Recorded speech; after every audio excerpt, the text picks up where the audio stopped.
Well, it's a very, very good evening and welcome to Elections 2014, our special pre-election show. In tonight's program, we'll be crossing live to our reporter Ayanda Mhlongo, who is in Shobashobane in KwaZulu Natal. Very cold, I believe, this evening, so we'll be chatting to Ayanda in a short while. Now, you remember in the late 80s and early 90s, that area was, of course, the scene of bloody clashes between supporters of the ANC and the IFP. So we'll find out how things are going now. We're discussing the coming elections tonight, and you are most welcome to take part in the show. Please send us your emails to elections@sabc.co.za, or you can SMS us to 33726. Just begin your SMS with the word vote, and that will cost you R1.50. For tweets, use the hashtag SABC Elections. And on Facebook, you can find us at SABC News Online. Well, as usual, let's begin the show with a brief look at some of the election stories that are making headlines today. ANC Secretary-General Gwede Mantashe has lashed out at Archbishop Emeritus Desmond Tutu while on the campaign trail in Port Elizabeth. Yesterday, Tutu said he was not going to vote for the ANC. Mantashe responded by saying that South Africans should not be influenced by individuals who are not going to advance their interests after the 7th of May. Mantashe's comments come after Tutu urged South Africans to think carefully before casting their ballots. During a door-to-door campaign, Mantashe promised residents of New Brighton that problems would be addressed immediately after the election. A vote is a right of an individual. That's why you must do door-to-door work, do voter conduct, talk to individual voters, plead with them to vote for the ANC. It's because that is what is called campaigning, is to persuade people to vote more. Those who are doubting, you persuade them to jump off the fence and be sure of what they should do. Mantashe also promised students the challenges surrounding the financial aid scheme would be addressed by the ANC.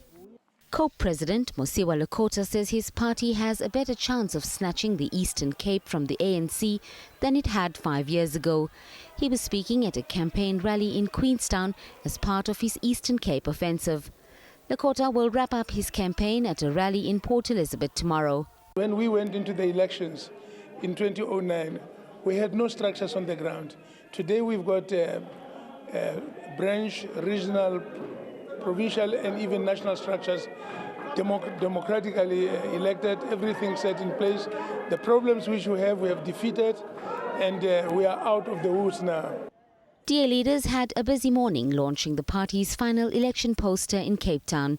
Joining party leader Helen Zille were Federal Executive Member Patricia de Lille, Parliamentary Leader Lindiwe Mazibuko and Gauteng Premier Candidate Musi Maimane. The poster, which reads "Your vote can make history," features the four leaders and calls on people to go to the polls in large numbers. This poster shows what the DA is. All South Africans moving together forward to build this great country and to take up the vision that Madiba left us under the Constitution for all the people. And we're saying to South Africans, your vote can make history. We can create a democracy where people have work and where people have a chance in life. Among ANC leaders out campaigning today was National Executive Member Naledi Pandor, who assured students in Bloemfontein they would be gainfully employed on completion of their studies. Students of the Mateo FET College complained about financial exclusivity and lack of jobs when they finished their studies. The main concern was repaying bursaries. We are asking the public and private sectors to take up young people into employment and to benefit from a government incentive scheme that is directed at encouraging the employment of young people. The expansion of the community work program, more and more young people will be taken up there.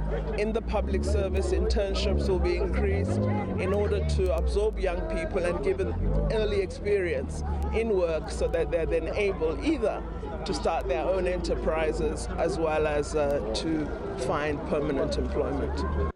The Free State has a low number of young people and first-time voters who've registered to vote. In the late 80s, early 90s, the KwaZulu Natal South Coast was the epicenter of political violence. One of the worst incidents at the time was the Shobashobane massacre, wherein 19 people were killed. In the decade before the attack, an extended struggle raged between groups aligned with the ANC and the IFP. December 1995 had been a rainy month, but early Christmas morning the skies had cleared. It promised to be a festive day.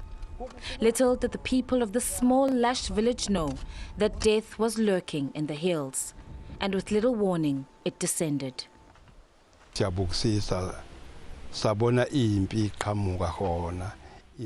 We saw impis coming, and as we looked around, the whole village was surrounded by unknown people with weapons.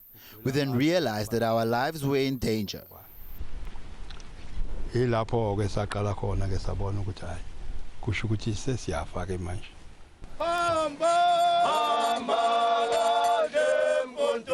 When the dust had settled, 19 people were dead, scores were injured, many more were maimed.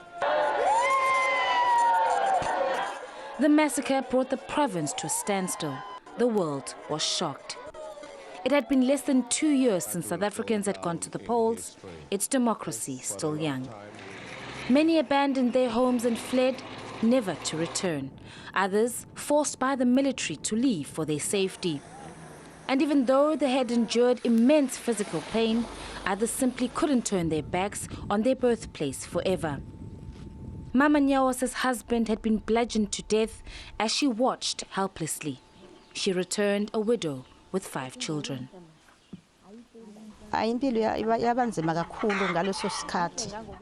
Life was very difficult after the killing of my husband.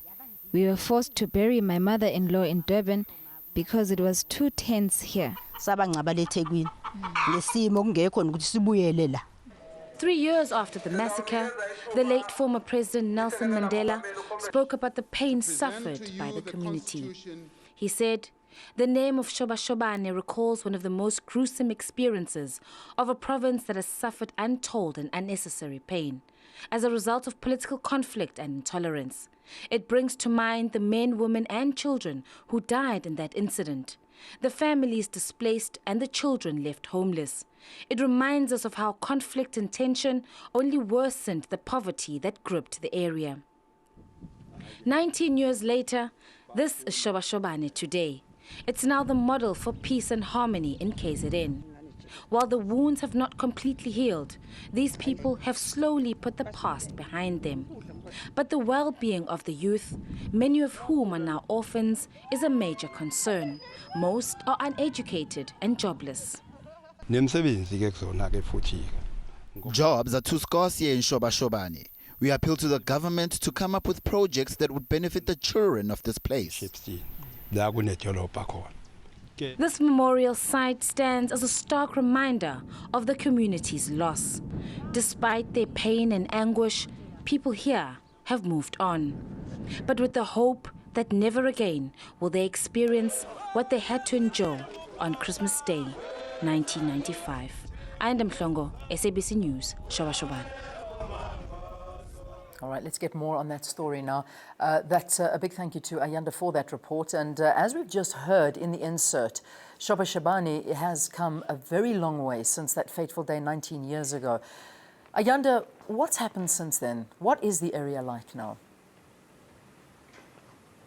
Well, very good evening to Leanne. We're coming to you from a very, very cold Shobashobane this evening. But as you've said, the people of Shobashobane, and as you indicated in the insert, Leanne, they've come an incredibly long way. And I tell you that this is one of the areas now that are very stable when we talk about politics. As we know that the area, like many areas in the province of KwaZulu Natal that have been engulfed by violence, experienced one of the worst massacres that the country had seen. And over the past 19 years, a tremendous amount of work has come into has been done by this community to bring about peace, stability, but most importantly to bring about reconciliation. As the political campaigning has continued, Leanne, since as we make or move towards the local government, the elections, 2 weeks from now, I can tell you from the people of this area that has been very, very peaceful. And it is, as I said in the insert, it is one of those areas that now stands as a beacon of hope. But now to discuss more about the area and what has been done over the past years to bring about peace and stability, I'm joined by Pastor Maggie Munsami, a woman who's been very instrumental in assisting the people of Shobashobane. Pastor Munsami, thank you very much for joining us this evening. My pleasure. My pleasure. Can you just tell us what are some of the interventions that have brought about peace? And you said earlier on healing to the people of Shobashobane. Well, on Christmas morning we were here when it actually happened. You could hear the crying. For many days after that, we could hear the crying, the sounds of women wailing and weeping, children crying bitterly. But over the years, we have seen, as you said, the peace and stability, because we came in with programs for women and children. Those that were children now are the youth of today. And we hope some of that stability rubbed onto the youth of today. So that is why they are so peaceful. We see the pastors and the churches played a vital role in coming in to assist Reverend Annie Chetty of Practical Ministries as he rebuilt some homes that were torn down to the ground. Just very quickly, and in terms of the youth, how have they coped throughout the years, very briefly?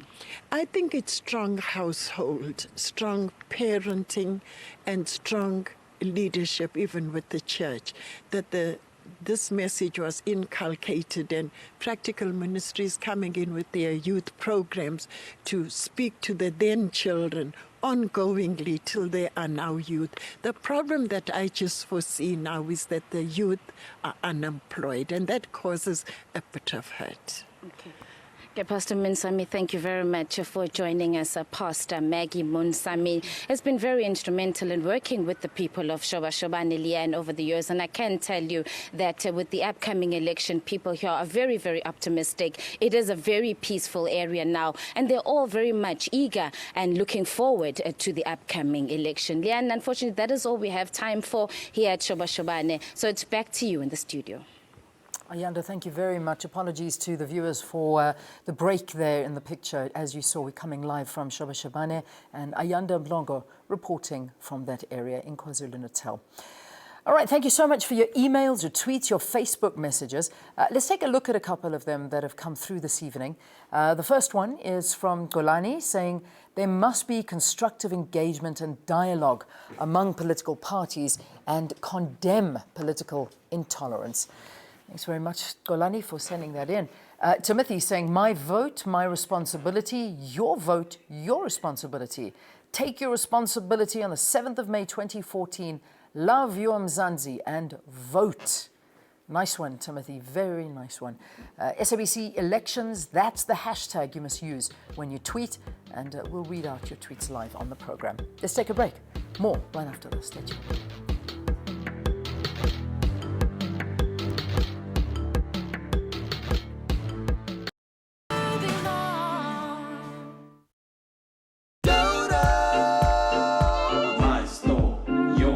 Biggest selection of winter boots at great value. Fur boots from only $99.90. Yes, $99.90. At Dodo's, we have long boots for only $299.90.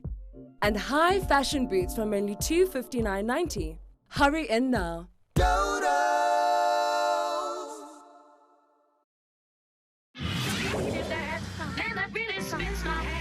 It's Game's birthday and it's time to celebrate. Look good this season with nice and easy hair color for only 60 Rand. And clean up with the Sunlight Auto Bundle deal for just 43.90. Care for your little one with this Pampers Mega Box, now 289. Thank you, South Africa, for saving with us for 44 years. Save money, live better. Next time you're out there on your own, ask yourself, what does that word, prosper, mean to you? It's going to tell the story of your life. It's an action word like dance, win, grow, care, hope, dream. So think about what that word prosper means to you, and we'll be there. standing beside you, shoulder to shoulder, believing you will prosper.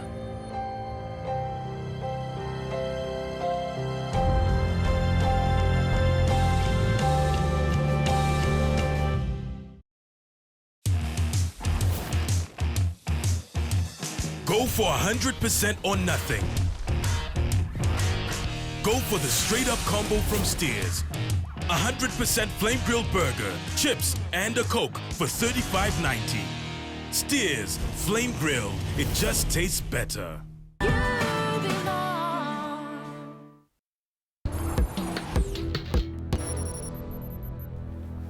Welcome back. You are watching Elections 2014. It's a special program in the run-up to the elections on the 7th of May. Poverty, crime, high unemployment and a shortage of housing are just some of the problems that have plagued South Africa since 1994. The Eastern Cape, which is one of South Africa's poorest provinces with the highest infant mortality rate and an 80% unemployment rate, is one of the most severely affected provinces. This has impacted on disadvantaged students at the Nelson Mandela Metropolitan University in Port Elizabeth. But the university has tackled this problem in a rather innovative way. The university started a food program to reflect the good work done by former President Nelson Mandela. The program was started 15 years ago by a staff member of the university's clinic, Sister Antoinette Hawson. It has grown from its humble beginnings 15 years ago to provide monthly food parcels to almost 1,000 disadvantaged students. She says it began with 2 students who were receiving cash donations from staff members to buy food.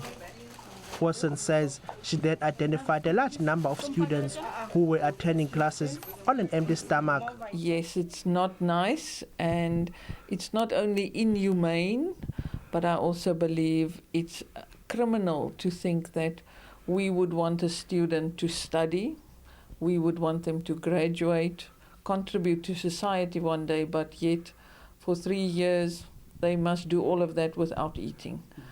And that is one of the main reasons why we started the Nutrition Project, is we are looking after the future of the country. Due to a lack of resource, she then approached several companies to assist her with food parcels that were distributed from this small garage. One of South Africa's leading consumer goods companies, Tiger Brands, has been at the forefront of assistance in distributing food parcels. Hawson says other companies also responded positively to her request, and program has grown in the 15 years since it was started. She and her staff now provide about 1,000 students with a balanced meal to take home. The parcels contain rice, mini meal, samp, beans, tin food and cereal.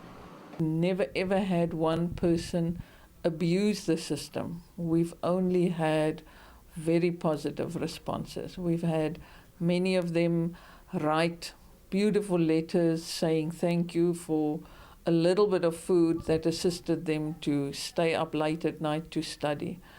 And to see a student walk across a stage and graduate, come down the stage and come give you a hug and say thank you for your food that assisted my studies. The program started with a small vegetable garden on campus. Now the university is planning an organic vegetable garden to add to the parcel. Lecturers say they have noticed improved academic results since the food program was initiated. Our teaching and learning policy at the NMMU are very explicit to say that we must adopt a humanized pedagogic, and that is what we try to do in our practice here. By adopting a humanized pedagogic is to look at the student from a holistic point of view.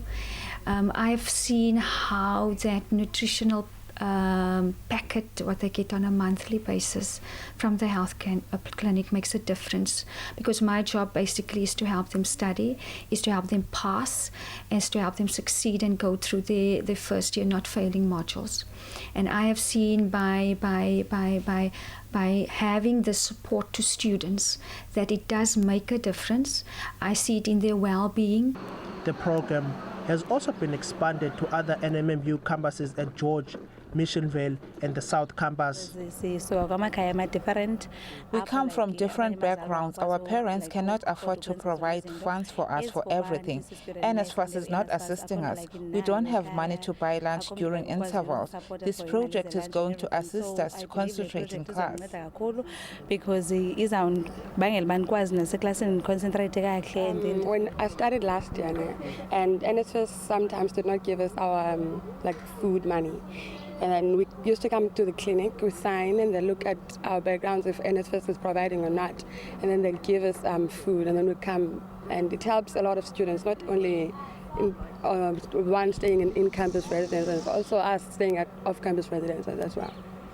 So we were told that there's this project that is new at NNMU that we can come and fetch food at the clinic, and then I decided to take my time and come to this kind of project, and it catered for us very much as students, because you would come here and they would help us. They would really help us and tell us what we must bring in order for us to benefit from this project, and we all have benefited. And the food that we were given here, it's not food J, it's just food that is proper that you would go and buy in the shops. So they gave us proper food, and they gave us tin stuff, they gave us everything that was essential for us that we are going to need as students. The Eastern Cape Provincial Department of Social Development has applauded the university for its initiative. The department says food parcels play a major role in the province, where the number of poor communities is on the increase. One of our requirements as a department, we assess the entire family so that we assist the whole family. And in this case, then we fund individual students so that they don't only we don't only have a temporal solution, but a permanent solution. We regard them as change agents in those families. So we have injected millions of rands in the institutions here in the Eastern Cape so that those children can change the family outlook. The Nelson Mandela Metropolitan University's clinic also offers HIV and AIDS programs and also conducts AIDS tests. Zolani Moya, SABC News, Port Elizabeth. All right, let's take a look at a couple more of your tweets now. And this one coming in from Reg Lut saying, I know who I'm voting for on the 7th of May. I wish I can help change the Eastern Cape. Thanks, Reg. Good luck. Enjoy that vote. Jihad writing and saying, one vote, one voice. It makes a huge difference for a better South Africa. It certainly does. It certainly does. And Aviwe saying, dear parties, to the one that fixes the potholes, Mtata, just know you will get my votes. I should say, you would get many votes. Hint, hint, nudge, nudge. Okay, Aviwe, thank you for writing it to us. I like that one. All right, so you're listening up, political parties. Go and fix the potholes, and you're guaranteed of a vote there from Aviwe. After the break on the program, the leader of the Lekgotla for Democracy Advancement Party has 1 minute in which to convince viewers to vote for his party. Stay tuned.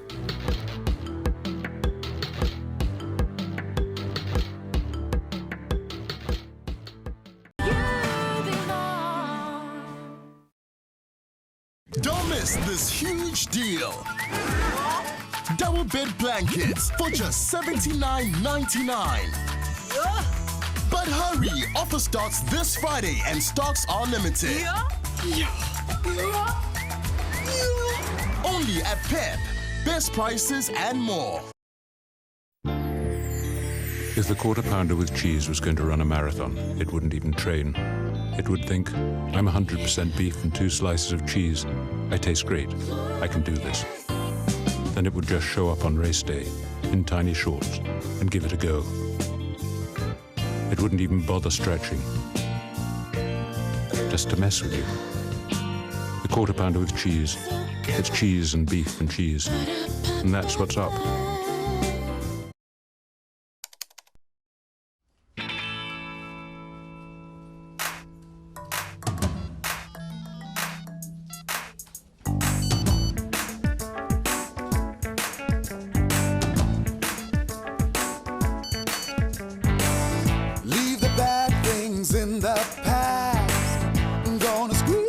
I'm free at last.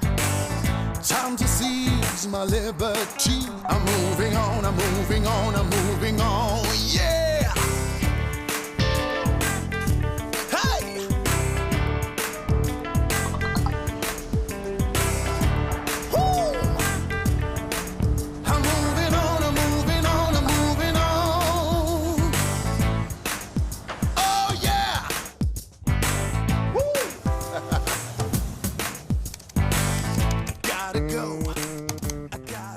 FNB, how can we help you?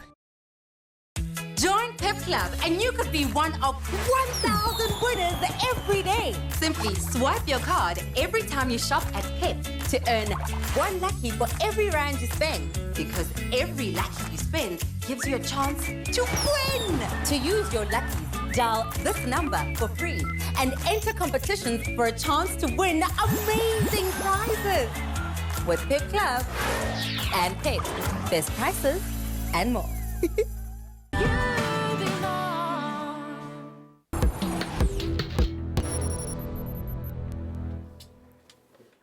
You're watching Elections 2014. Welcome back. No fewer than 29 parties will contest the national elections on the 7th of May. Some of these parties are not too well known, so in this show we're giving them an opportunity in less than a minute to introduce themselves to you, the voter. Here's Kokoloti Mameja, the leader of the Lekgotla for Democracy Advancement Party. Lekgotla for Democracy Advancement, we're saying one powerful message. We need to find new leaders in this country. We've got to find our Joshuas because we need a new order. It is a necessity, it is a must.